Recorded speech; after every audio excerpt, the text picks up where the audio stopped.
हाँ दोस्तों, हम चैप्टर स्टार्ट करते हैं। चैप्टर नंबर 8, नवपाषाण युग, प्रथम खाद्य उत्पादक एवं पशुपालक। ठीक है। तो इससे पहले हमने जितने भी चैप्टर पढ़े हैं, उम्मीद है कि आपने देखे होंगे। अगर नहीं देखे हैं तो कृपया करके देख जरूर लें। ठीक है। राम शर्मा की बुक है प्राचीन भारत का इतिहास। तो नवपाषाण युग, प्रथम खाद्य उत्पादक एवं पशुपालक के बारे में पढ़ेंगे। तो विश्व स्तरीय संदर्भ में नवपाषाण यानी कि न्यूलिथिक, विश्व स्तर में विश्व स्तरीय संदर्भ में नवपाषाण युग नियोलिथिक 9000 ईसा पूर्व के आरंभ होता है।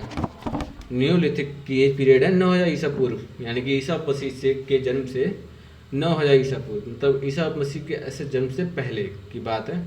ठीक है। तो 9000 ईसा पूर्व के आरंभ होता है। प्रायद्वीपीय उपमहाद्वीप में नवपाषाण युग की एक ऐसी बस्ती मिली है जिसका समय लगभग 7000 ईसा पूर्व बताया गया है। ठीक है। भारतीय उपमहाद्वीप में नवपाषाण युग की एक ऐसी बस्ती मिली है जिसका समय लगभग 7000 ईसा पूर्व बताया गया है।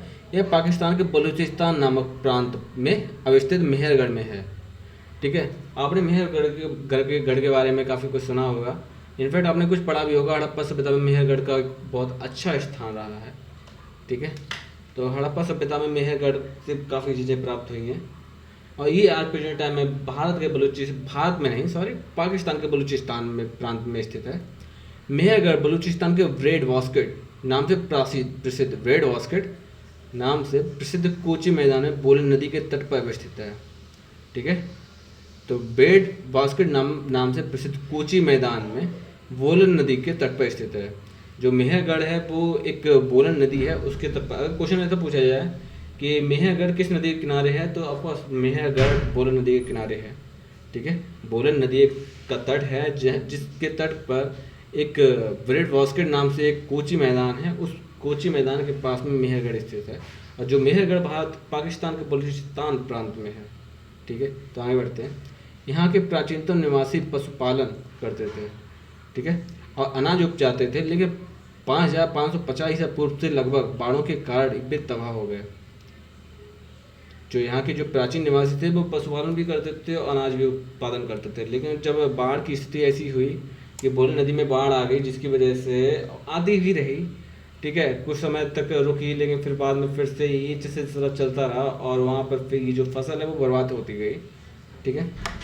तो लगभग 5000 ईसा पूर्व में पत्थर और हड्डी दोनों के बने औजार की सहायता से कृषि एवं अन्य गतिविधियाँ फिर से शुरू की गई। इस क्षेत्र के नवपाषाण युग लोग शुरू से ही गेहूँ और जौ उपजाते थे। अगर पूछा जाए कि मेहरगढ़ के लोग, या कह सकते हो आप नवगढ़ सिंधु सभ्यता। ठीक है। तो वहाँ के लोग क्या क्या उपजाते थे? गेहूँ और जौ उपजाते थे। वे प्रारंभिक चरणों में गाय, भेड़ और बकरी पालते थे। आरंभ में बकरियों की संख्या ज़्यादा रही, लेकिन अंत गायों की संख्या बकरियों और भेड़ों, ठीक है, गायों की संख्या बकरियों और भेड़ों की संख्या से दोनों से अधिक हो गई। इससे अवश्य कृषि को लाभ पहुंचा। अनाज अच्छी मात्रा में उपजाए जाते थे। ठीक है। अनाज अच्छी मात्रा में उपजाए जाते थे और अन्नागारों में रखे जाते थे। अधिकतर अन्नागार कच्ची ईंटों से बने होते थे, जिनसे आवासीय संरचनाएं बनाए जाते थे। ठीक है। बनाए जाते थे। कच्ची ईंटों की अनेक संरचनाएं जिनमें खाने बने हैं अन्नागार मालूम पड़ते हैं।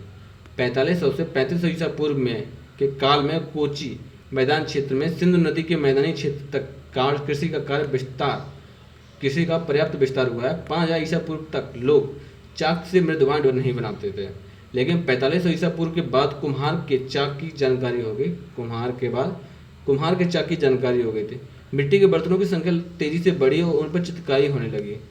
जैसे कि ऐसा था कि आपने जब कोई भी चीज़ आप बनाओगे तो स्टार्टिंग में आप उसकी सुंदरता पर ध्यान नहीं दोगे, आप बस उस चीज़ को बना दोगे, बस ये चीज़ कैसे भी करके उपयोग में आ जाए।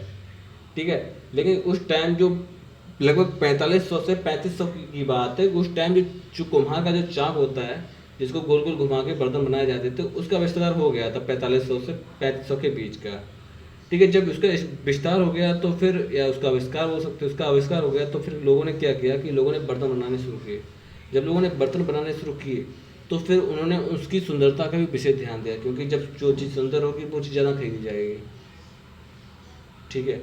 जो चीज़ सुंदर होगी वो चीज़ ज़्यादा खरीदी जाएगी, तो लोगों ने उस पर चित्रकारी करना शुरू किया। और यही चित्रकारी आने वाले टाइम में जब ये सब सिंधु सभ्यता या हड़प्पा सभ्यता जब नष्ट हुई, तो जब जो जब खुदाई हुई, जो मार्शल ने खुदाई की या दयाराम साहनी हो गए, राघव दास बनर्जी हो गए, या बड़े बड़े प्रसिद्ध, आज भी खुदाई जारी है, ऐसा नहीं है कि आज खुदाई हो नहीं रही है, आज भी कई जगहों पर नई नई चीज़ें प्राप्त हो रही हैं। ठीक है, तो वहाँ पे जो खुदाई से प्राप्त हुए थे, जो बर्तन प्राप्त हुए थे, वो यही बर्तन थे। ठीक है, जिनसे पता लगता है, और इनकी जो चित्रकारी होती थी उससे पता लगता है कि वहाँ की जो सभ्यता थी वो कैसी सभ्यता थी, अब वो किस पर ज़्यादा ध्यान देते थे या उनका इंटरेस्ट क्या था। सिंधु की सहायक नदी हकरा की सूखी घाटी के 47 उत्तर नवपाषाण काल में बस्तियां मिली हैं। सिंधु की एक सहायक नदी है हकरा। ठीक है, सिंधु की सहायक नदी हकरा की सूखी घाटी में, ठीक है, सिंधु की सहायक नदी हकरा है और हकरा की एक सूखी घाटी है, ठीक है, में लगभग 47 उत्तर नवपाषाण काल में बस्तियां मिली हैं। स्पष्टता है, इनमें हड़प्पा संस्कृति के उद्भव का मार्ग प्रशस्त हुआ है। विंध्य पर्वत के उत्तरी पृष्ठों पर विंध्य पर्वत है जो, ठीक है, विंध्य पर्वत किस साइड है, विंध्य पर्वत उत्तर तरफ है। विंध्य पर्वत के उत्तरी पृष्ठों पर पाए गए कुछ नवपाषाण स्थलों में 500 ईसा पूर्व, मतलब 5000 ईसा पूर्व तक पुराना बताया जाता है, किंतु सामान्यतः दक्षिण भारत में पाई गई नवपाषाण बस्तियां 2500 से ईसा पूर्व से अधिक पुरानी नहीं है। भारत के कुछ दक्षिणी और पूर्वी भागों में ऐसे स्थल महज 1000 ईसा पूर्व के ही हैं। भारत के कुछ दक्षिण भाग और पूर्वी भागों में ऐसे स्थल महज 1000 ईसा पूर्व के बताए जाते हैं। देखो, अब 1000 ईसा पूर्व और 2500 ईसा पूर्व, 5000 ईसा पूर्व, तीनों चीज़ों में अंतर है। जब भी देखो, कोई भी सभ्यता नदी के किनारे ही पनप सकती थी। पनपने का मतलब ये है कि कोई भी, जैसे कि एक देश से दूसरे देश में कुछ लोग किसी कारणवश उन्होंने पलायन किया, तो वो पलायन करने के बाद भारत की सीमा पर आए, और भारत की सीमा पर आने के बाद वो नदियों के सहारे आए थे। पैदल रास्ते तो थे नहीं, तो नदियों के सहारे आए। तो जब नदियों के सहारे आए तो वो धीरे करके वो नदियों के किनारे बसे। ठीक है, और नदियाँ कहाँ थीं? नदियाँ थीं या तो हिमालय की तरफ या गुजरात में जो लोथल है उस जगह। ठीक है, यानी कि जो जहाँ पर समुद्री मार्ग है, जहाँ भी पानी है, ठीक है, तो वो किनारे किनारे पहले बस गए, फिर किनारे से वो अंदर की तरफ आए, क्योंकि किनारे से ऐसा होता था कि उनको पानी की व्यवस्था मिल जाती थी और रहने के लिए सुविधाएं मिल जाती थी। ठीक है, और आसपास जब पानी होगा तो फिर पेड़ पौधे, फल फूल और जानवर, सब कुछ वहाँ पर पर्याप्त साधन मिल जाएगा, यानी कि रहना खाना पीना सब हो जाएगा। ठीक है, लेकिन जब धीरे धीरे करके इनके अंदर बुद्धि आई, ठीक है, तो इन्होंने नई नई चीज़ें बनानी शुरू कर दी और फिर ये अंदर की तरफ आने लग गए, यानी कि भारत के अंदर की तरफ आने लग गए। ठीक है, जब अंदर की तरफ आए तो इन्होंने खुदाई की और इन्होंने बहुत सारे हथियार बना लिए थे, जिसकी वजह से फावड़े बना लिए थे। ठीक है, खुशनी बना ली थी, जिसकी वजह से इन्होंने अपनी जो जिस भूमि पर जाते थे उस भूमि को उपजाऊ बना लेते थे और वहाँ पर खेती करना शुरू कर देते थे। लेकिन धीरे धीरे करके सारी प्रोसेस धीरे धीरे करके हुई, लगभग 2500 से लेकर सामने आई है। आगे बढ़ते हैं। इस युग के लोग पालिशदार पत्थर के औजार तथा हथियारों का प्रयोग करते थे। हड़प्पा सभ्यता की बात हो रही है कि इस युग के लोग पालिशदार पत्थर के औजारों और हथियारों का प्रयोग करते थे। वे खास तौर से पत्थर की कुल्हाड़ियों का इस्तेमाल करते थे।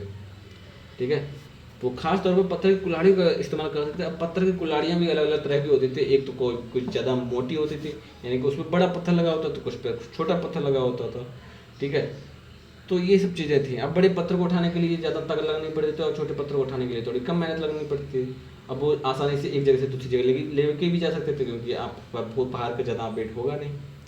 ठीक है, तो ये कुल्हाड़ियाँ देश के पहाड़ी इलाकों के अनेक भागों में विशाल मात्रा में पाई गई हैं। ठीक है, काटने के इस औजार से लोग कई तरह के काम लेते थे तथा पौराणिक कथाओं में परशुराम तो कुल्हाड़ी से लड़ने वाले महान योद्धा हो गए।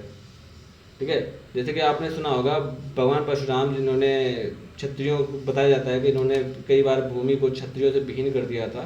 ठीक है, वो भी कुल्हाड़ी से ही युद्ध लड़ा करते थे। नवपाषाण युग के निवासियों द्वारा विविध कुल्हाड़ियों के आधार पर हम उनकी बस्तियों को 3 महत्वपूर्ण क्षेत्रों में देखते हैं। ठीक है, उत्तर पश्चिमी, उत्तर पूर्वी और दक्षिण। उत्तर पश्चिमी समूह के नवपाषाण औजार में वक्रधार की आयताकार कुल्हाड़ियाँ हैं। उत्तर पूर्वी समूह की कुल्हाड़ियाँ पालीदार पत्थर की होती थी। ठीक है, उत्तर पूर्वी समूह की कुल्हाड़ियाँ पालीदार पत्थर की होती थी, जिसमें आयताकार दस्ता लगा रहता था तथा कभी कभी कंधेदार खतियाँ यानी कि शोल्डर भी लगे होते थे। दक्षिण समूह की कुल्हाड़ियों की बंगले अंडाकार होते थे और हत्था नुकीला रहता था। ठीक है, अब इन कुल्हाड़ियों को हम आपको दिखाएंगे, चित्र दिखाएंगे। कोई हो सकता है इसमें हो, लेकिन हो सकता है नहीं भी हो। उत्तर पश्चिमी, लेकिन आप छोटी सी चीज़ें एक बार देख लो कि कंदेदार खतियाँ हैं, सोल्डर्ड भी लगे रहते थे, और दक्षिण समूह की जो कुल्हाड़ियाँ थी वे अंडाकार, ठीक है, अंडा ऐसा होता था ना, तो अंडाकार होती थी, और हथीला नुकीला होता था, ठीक है, ये जो चीज़ थी वो नुकीली होती थी। आगे बढ़ते हैं। उत्तरी पश्चिम में कश्मीरी नवाचार संस्कृति की कई विशेषताएं हुए हैं, जैसे गर्तावास यानी गड्ढा घर। अब गर्तावास का क्या अभिप्राय था कि जैसे कि आप ज़मीन के अंदर रहोगे तो आपको आपको आपकी एनर्जी मिलेगी, ठीक है। ज़मीन के अंदर थोड़ा गर्माहट सी बनी रहती है। कश्मीर किसी भी ऐसी जगह जहाँ पे कश्मीर जहाँ पर आज टोटल बर्फ़ है, वहाँ पर अगर आप गड्ढा खोद कर आप ज़मीन के अंदर आप घर बनाओगे तो आपकी एनर्जी कहीं बाहर नहीं जाएगी। आप वहाँ पर अगर आग जलाओगे तो वो बनी रहेगी वहीं पर, ठीक है, जिसको बोझ होम या कर्तावास कहेंगे। मृदुफान की विविधता, पत्थर और हड्डी के तरह तरह के औजारों का प्रयोग, सूक्ष्म पाषाण का पूरा अभाव। अब हड्डी का प्रयोग क्यों करते थे? देखो हड्डी मजबूत होती थी, ऑफकोर्स, ठीक है, कैल्शियम से बनी होती है और कैल्शियम की चीज़ें मजबूत होती हैं, ठीक है, तो हड्डी से भी वो प्रयोग करते हैं, और हड्डियाँ हल्की भी रहती थी, ठीक है। इसका महत्वपूर्ण स्थल है बुर्जहोम, जिसका अर्थ होता है भुर्ज, वृक्ष का स्थान। यह श्रीनगर से उत्तरी पश्चिमी की ओर 16 किलोमीटर दूर में है, ठीक है। जो भुर्जहोम के साथ मिले हैं वो श्रीनगर से उत्तर पश्चिमी की ओर मिले हैं, लगभग 16 किलोमीटर दूर। वहाँ नवाचार युगीन लोग एक झील के किनारे जमीन के नीचे घर बनाकर रहते थे और शिकार और मछली पर जीते थे। लगता है वे खेती से परिचित थे। श्रीनगर से दक्षिण पश्चिम की ओर 41 किलोमीटर दूर एक अन्य नवाचार स्थल है जिसको बोलते हैं गुफ कराल, ठीक है। श्रीनगर से दक्षिण पश्चिमी की ओर 41 किलोमीटर दूर, ठीक है, एक अन्य नवाचार स्थल मिला है जिसको बोलते हैं गुफ कराल।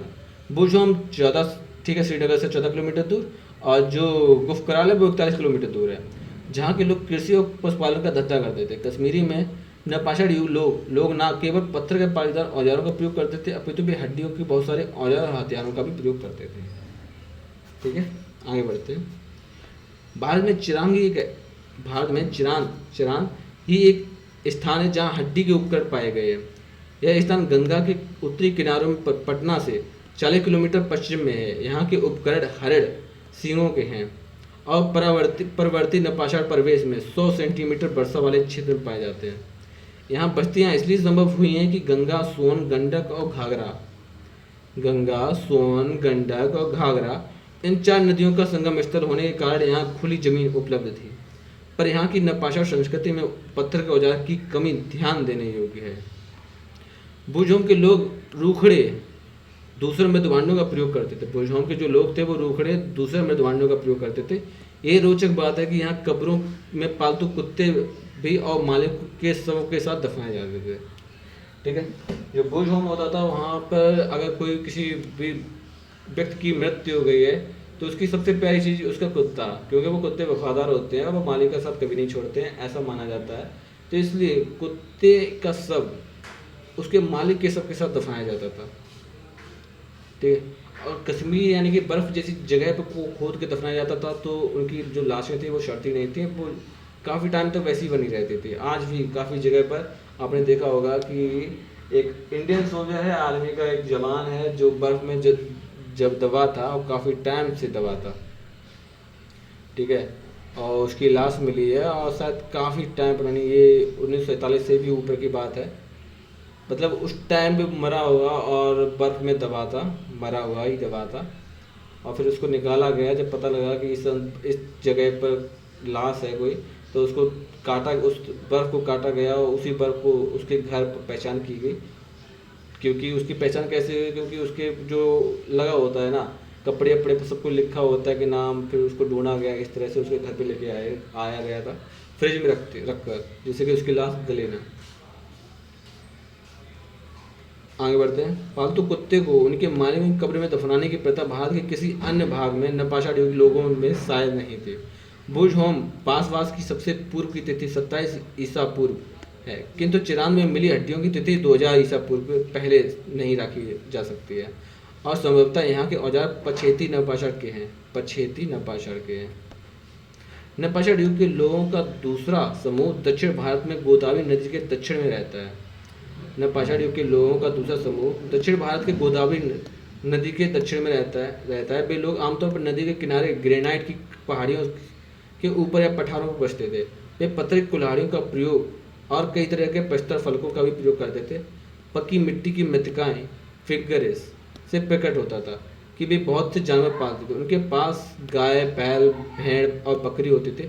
वे सिलवट्टे का प्रयोग करते थे, जिससे प्रकट होता है वे सिलवट्टे, जिससे कि जो आज सिलवट्टा का प्रयोग करते हैं ना चीज़ों को पीसने के लिए, तो वो सिलवट्टे का प्रयोग उस तरह भी वहाँ पर भी होता था, बस आकार थोड़ा सा चेंज होगा, लेकिन हाँ सिलवट्टा सिलवट्टा होता है, यानी कि चीज़ों को पीसने के लिए काम आता था।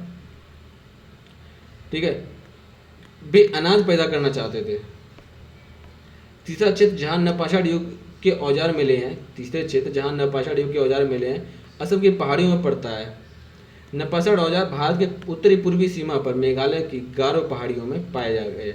ठीक है, मेघालय की गारो पहाड़ियों में पाए गए। अब क्वेश्चन देखो, अगर मेघालय से पूछा जाए तो आपको एक चीज़ याद रहनी चाहिए, हमने आपको भूगोल में बताया कि ठीक है कि जयंत को गोरी खांसी हुई। एक यहाँ पर एक 3 प्रकार की जातियाँ हैं, जयंत और गारो और खासी। ये तीनों जातियाँ मेघालय में मिलती हैं। ठीक है, तो मेघालय में गारो पहाड़ियों भी पाई जाती हैं। इसके अतिरिक्त हम बिंद के उत्तर मिर्जापुर और इलाहाबाद जिलों में कई नवपाषाण स्थल पाए गए हैं। इलाहाबाद जिले के नवपाषाण स्थलों के विषय में बतलाया गया है कि यहाँ ईसा पूर्व 5वीं सहस्राब्दी में भी चावल का उत्पादन होता था और इसकी तिथि 1500 ईसा पूर्व में बताई जाती है।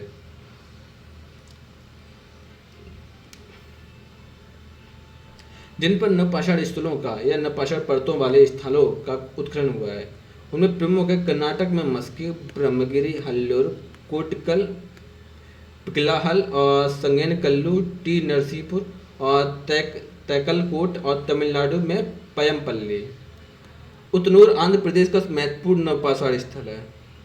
उतनूर आंध्र प्रदेश का महत्वपूर्ण नवपाषाण स्थल है, जहाँ जान पड़ता है कि दक्षिण भारत में नवपाषाण अवस्था 2000 ईसा पूर्व से लेकर 1000 ईसा पूर्व तक जारी रही है। ठीक है, क्वेश्चन क्यों है यहाँ, ये फिर से देखो, जिन कई नवपाषाण स्थलों का या नवपाषाण परतों वाले स्थलों का उत्खनन हुआ है, उनमें प्रमुख कर्नाटक में मस्की है, ब्रह्मगिरी, हल्लूर, कोडकल, पिकलहोल, सगेनकल्लू, टी नरसीपुर और तैकलकोट, और तमिलनाडु में पयमपल्ली। उतनूर आंध्र प्रदेश का महत्वपूर्ण नवपाषाण स्थल है। अगर क्वेश्चन पूछा जाए कि उतनूर कहाँ पे है, तो उतनूर आंध्र प्रदेश में है और ये नवपाषाण स्थल है। जाना पड़ता है कि दक्षिण भारत में नवपाषाण अवस्था 2000 से 1000 ईसा पूर्व तक जानी जा सकती है। कर्नाटक के पिकली हल के नवपाषाण युगीन निवासी पशुपालक थे और गाय, बैल, बकरी, भेड़ आदि पालते थे। वे मौसमी शिविरों में रहते थे। वे अपने शिविर के चारों ओर खंभे और खूंटे गाड़कर मवेशी के बाड़े बनाते, जिनमें वे मवेशियों को रखते और गोबर जमा कर देते। फिर वे उस सारे शिविर स्थल में आग लगाकर उसे साफ कर देते थे, ताकि अगले मौसम में फिर शिविर लगाए जाएं। ठीक है, पिकली हल में राख के ढेर और निवास स्थान दोनों मिले हैं। पिकली हल में राख के ढेर और निवास स्थान दोनों मिले हैं। नवपाषाण युग के निवासी सबसे पुराने कृषक समुदाय के थे। नवपाषाण युग के निवासी सबसे पुराने कृषक समुदाय के थे। वे पत्थर की कुदालों हों और खोदनों के डंडों के डंडों से जमीन खोदते थे। डंडों में एक और 1 से आधे किलोग्राम वजन का पत्थर के छल्ले लगे रहते थे। पत्थर के पालीदार औजारों के अलावा वे सूक्ष्म पाषाण फलकों का भी प्रयोग करते थे। वे मिट्टी और सरकंडों के बने गोलाकार या आयताकार घरों में रहते थे। बताया जाता है कि गोलाकार घरों में रहने वाले बालों की संपत्ति पर सामुदायिक स्वामित्व होता था। जो भी हो, इतना तो निश्चित है कि नवपाषाण युगीन लोग स्थायी रूप से घर बनाकर रहने लगे। वे रागी और कुल्थी पैदा करते थे। ठीक है, वे रागी और कुल्थी पैदा करते थे। अब देखो, हम आपको दिखा रहे हैं नवपाषाण युग का स्थल। ये मैप है वहाँ का। ये बुर्जहोम है और ये श्रीनगर से कितना दूर है, 13 किलोमीटर दूर उत्तर की तरफ। ठीक है, ये है चिलिगाई, ये है सरायखेला, ये है इस्लामाबाद, किले गुल मोहम्मद, क्वेटा, मेहरगढ़ यहाँ पर है। मेहरगढ़ कहाँ पे, यहाँ पर इसके पास कौन सी नदी है, बोलन नदी है। और ये कहाँ पर है, पाकिस्तान में कहाँ पर है, बलूचिस्तान में। ठीक है, आगे बढ़ते हैं।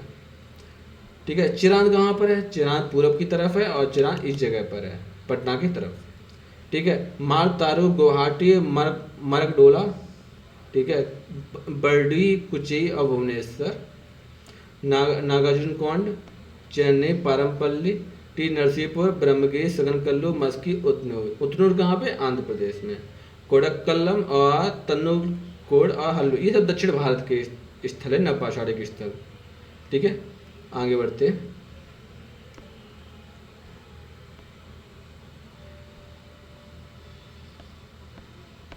मेरगढ़ में बसने वाले नपाषाढ़ युग के लोग अधिक उन्नत थे। वे गेहूं, जौ और रुई उपजाते थे, कच्ची ईंटों के घर बनाते थे। चूंकि नपाषाढ़ अवस्था के लोग कई लोग अनाजों की खेती करते थे, पशु पालते थे, इसलिए उन्हें अनाज रखने के बर्तनों की जरूरत हुई। फिर पकाने, खाने और पीने के पात्रों की भी आवश्यकता हुई। अंततः कुंभकारी सबसे पहली इसी अवस्था में दिखाई दी। आरंभ में हाथ से बनाए गए मृदुभांड मिले, बाद में मिट्टी के बर्तन चाक पर बनने लगे। इन बर्तनों में पालीदार काला मृदुभांड, दूसरा मृदुभांड और चटाई की छाप वाले मृदुभांड शामिल हैं। नवपाषाण युग में के सेल्ट, कुल्हाड़ियाँ, बसूले, छेनी और औजार आदि औजार उड़ीसा और छोटा नागपुर के पहाड़ी इलाकों में पाए गए, परंतु मध्य प्रदेश के कुछ भागों में तथा उत्तरी दक्कन के कई प्रदेशों में नवपाषाण बस्तियाँ का आवास आमतौर पर बहुत कम मिलता है, जिसका कारण यह है कि वहाँ ऐसे पत्थर नहीं थे जिन्हें आसानी से खराद कर चिकना किया जा सके। 9000 से 3000 ईसा पूर्व के बीच की अवधि में पश्चिमी एशिया भारी तकनीकी प्रगति हुई, क्योंकि इसी अवधि में लोगों ने खेती, बुनाई, कुंभकारी, भवन निर्माण, पशुपालन, लेखन आदि का कौशल विकसित किया। परंतु भारत में यह सारा विकास कुछ विलंब से हुआ। फिर भी भारत उपमहाद्वीप में नवपाषाण युग ईसा पूर्व 6वीं सहस्राब्दी के आसपास हुआ। गेहूं, जौ आदि सहित कई महत्वपूर्ण फसलें इसी उपमहाद्वीप में इसी अवधि से उपजाई जाने लगी और संसार के इस भाग में कई गांव बसे। लगता है यहाँ आकर मानव ने सभ्यता के द्वार पर पांव रखा है। प्रस्तुत युग के लोगों की भारी लाचारी थी। वे पूर्णतः पत्थर के ही औजार और हथियारों पर आश्रित थे, इसलिए वे पहाड़ी इलाकों से दूर जाकर बस्तियां नहीं बना सके। वे पहाड़ियों की ढलानों पर, गुफाओं में, पहाड़ियों से युक्त नदी घाटियों में भी अपना निवास बना सकते थे। साथ ही काफी प्रयास के बावजूद ये सिर्फ उतना ही अनाज पैदा कर सकते थे जितने से किसी तरह अपना जीवन बसर कर सके। ठीक है, तो ये जो फिर से इसको देखो, प्रस्तर अर्थात पत्थर का युग, यानी कि प्रस्तर का मतलब होता है पत्थर, यानी कि ऐसी एज जहाँ पे हथियार पत्थर के बनाए जाते थे। लोगों की भारी लाचारी थी, वे पूर्णतः पत्थर के औजारी और हथियारों पर आश्रित थे, इसलिए वे पहाड़ी इलाकों से दूर जाकर बस्तियां बना सकते थे। वे पहाड़ियों की ढलानों पर, गुफाओं में और पहाड़ियों से युक्त नदी घाटियों में ही अपना निवास बना सकते थे। साथ ही काफी प्रयास के बावजूद ये सिर्फ उतना ही अनाज पैदा कर सकते थे जितना से किसी तरह अपना जीवन काट सके, गुजर कर सके।